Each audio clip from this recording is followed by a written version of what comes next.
осы бізде ел не дейді, ел не ойлап қалады деген секілді бір елге жалтақтау бар ғой. Елдің сөзінің бір еш маңызы жоқ демейміз, бірақ меніңше болғанда елдің сөздерінің ішіндегі ең маңыздысы ол сіздің жаназаңызда айтқан сөз ғой негізі. Біз өмірден өткен соңда молдалар тәспісінен жаңылып қалмайды. Сөйтеді де жиналған жамағаттан бұл кісі қандай кісі еді деп сұрайды. Сол кезде сіздің жиналған жамағатыңыз жамырап жақсы адам еді деп жауап береді ғой. Егер шын жақсы кісі болуға тырысып өткен кісі болсақ, адамдар шын қимай, еріксіз жылап тұрады. Жалған сыпайыгершілікпен дәу шаршыны бір бетіне басып алып, өтірік дауыс шығарып тұрмайды.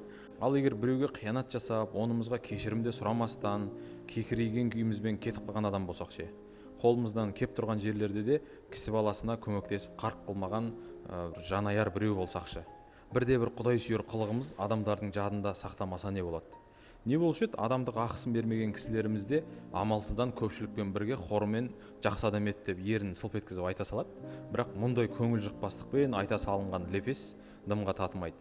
Әлгі Абай атамыздың ет жүрексіз еріннің айтпа сөзін дейтіні де осы шығар. Олай болса, айналамыздағы адамдар шын қимай, ет жүрегі езіліп, егіліп тұрып, жақсы адам еді деп еске алатындай өмір сүру ер жігіт үшін бір нағыз мотивация деп ойлаймын.